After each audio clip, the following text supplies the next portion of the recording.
Charlotte, you sold your house for pennies on the dollar? Are you insane? You poured your entire life savings into that place, obsessing over every detail, from the renovations to the furniture. What the hell happened? My best friend's words bombarded my earpiece. I gave a faint smile. I'm just done making the wrong choice. Damian and I had been doing long distance for a year. Our video calls dwindled to almost nothing. He claimed he was busy, that his new VP promotion took up all his time. Yet, the moment Chloe got a fever, he'd drive straight to the airport and catch a 3 a.m. flight just to see her. I was completely over it. My friend prepared to say another harsh question, but Damian's call cut in. Charlotte, what time do you land tomorrow? I'll pick you up. I rejected him. No need, Mr. VP. You're busy. Don't waste your time. Oh, and hire a caregiver for your mother. I won't be taking care of her anymore. He tried to say something else, but I hung up. I was no longer that pathetic girl who stayed up until 2 a.m., just waiting for his good night. My flight landed in Chicago the next day. And there he was at arrivals, Damian, the man I hadn't seen in a year. He stepped forward and smoothly took my luggage. Tired? I kept my eyes on my phone, replying to work emails. I'm fine. How was San Francisco? You barely talked to me about your life this past year. I finally looked up at him. I'll be giving Harrison a full report on this year's projects. I'll CC you on the email. No need to ask. Are we strictly business now? I'm asking because I care about you, Charlotte. Then there's even less to talk about. I cut him off, head bowed as I typed a reply. After all, whenever I tried to talk to him about marriage, our life, or our future, he would just give me that cold stare and say, Charlotte, I'm busy. Can you grow up? Even Chloe, that intern, works harder than you do. Damian clearly hated my attitude, but he forced a change of subject. I got a call from the realtor yesterday. You sold our house? My fingers paused over the screen. I don't know. The realtor probably dialed the wrong number. We reached the parking garage. I pulled open the passenger door of Damian's black SUV, and there was Chloe, sitting right in the passenger seat, eating a slice of cake and scrolling through TikTok. Charlotte, Damian said he was coming to get you, so I tagged along. We just finished a client meeting this afternoon. I looked at the cake crumbs scattered across the leather seat. I couldn't help but think, the man who never let me eat in his car was suddenly making exceptions. I gave Chloe a quick once-over, a Tiffany necklace, a Louis Vuitton bag, Valentino heels. Way out of budget for an intern making $18 an hour. My gaze briefly shifted to Damian, only to catch that doting look on his face. Seeing my silence, Chloe immediately gathered her things. She wiped the seat clean and shot Damian a playful wink. I know. Shotgun is girlfriend-only territory. Here, Charlotte, take the seat. I only sat here earlier because I felt bad treating Damian like an Uber driver. Damian let out a soft chuckle. His entire expression You're such a softened. handful. Once in the car, I flipped open my laptop and started reviewing files. That busy? I just muttered it and left it at that. Don't get the wrong idea. Chloe just heard you were flying in. She's always looked up to you, so we swung by together. I know, you don't need to explain. Damian's grip tightened on the steering wheel. By the way, you're signing the contract with Mr. Thompson tomorrow, right? Take Chloe with you. I couldn't help but laugh. A Gen Z kid like Chloe, who claims she's going to disrupt the workplace, negotiating a contract, she would only blow the whole deal. And when she did, both she and Damian would get fired. I'd be more than happy to watch that happen. We arrived at the golf course. Before I could even say a word, Chloe jumped the gun and rushed forward. Mr. Thompson, hi! I'm Chloe, an intern at Grove Group. It's so great to meet you. Mr. Thompson gave a dismissive nod. Then he turned to me with a warm smile. Charlotte, up for a round? I took the golf club. Absolutely. I've got all day. Chloe's face completely froze. She bit her lip, looking at Damian with puppy dog eyes. It's okay. I've got you. I turned around just in time to catch the whole exchange. After settling Chloe down, Damian jogged over to me. He sounded pissed. You went too far. I didn't even know what he meant.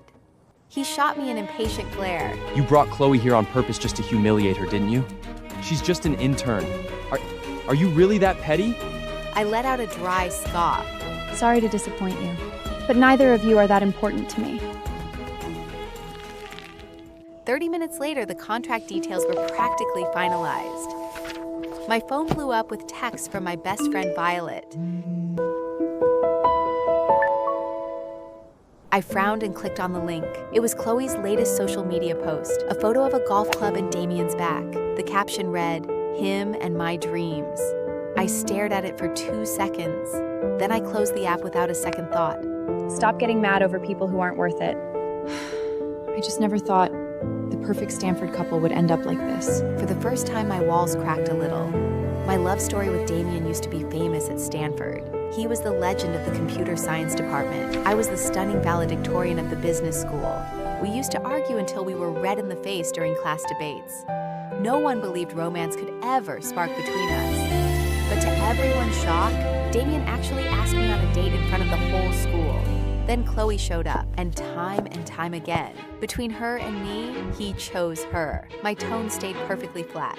It's in the past. Thinking about the house, I sent a text to the realtor. Contact me directly about the house from now on. Do not call Damian. I am the sole owner. Right then, Chloe walked over holding a golf club. She looked at me with total admiration. Charlotte, will you teach me how to play? I want to be as amazing as you, so I can actually be useful to Damian's career. Hearing this, Damian looked over, his expression softening. By the way, Charlotte, organize the Rockway group files and hand them over to Chloe. I shot him a glare. I thought I had heard him wrong. When it finally clicked, I almost laughed at the sheer audacity. The Rockway Group? Damian, are you out of your mind? You actually think she can handle my project? I refuse. His face darkened. He didn't expect me, the woman who always gave him whatever he wanted, to fight back. His tone grew incredibly impatient. Since when are you this petty?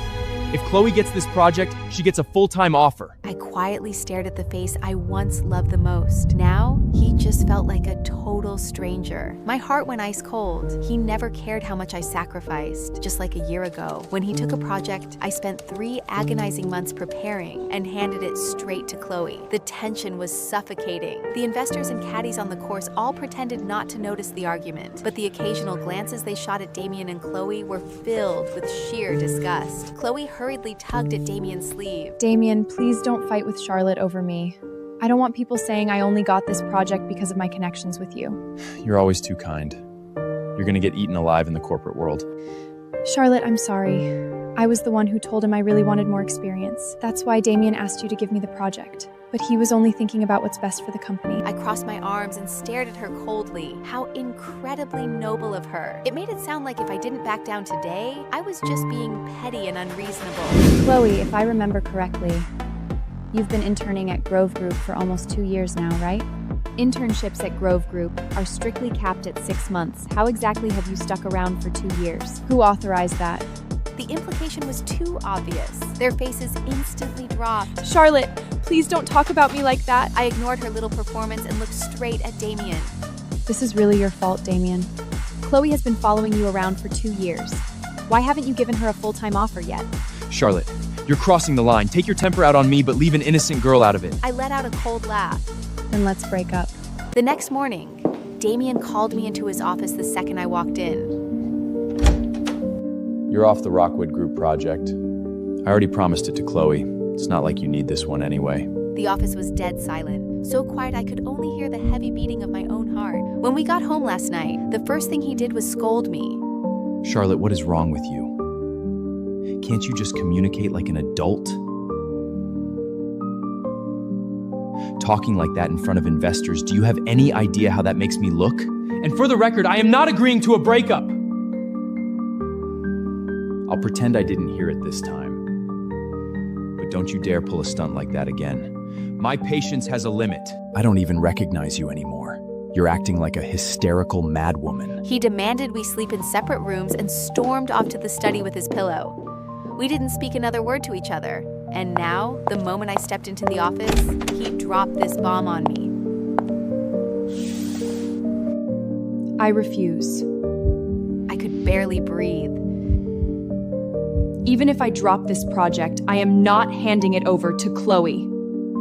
You? Damian stood up and slammed his finger onto the security intercom.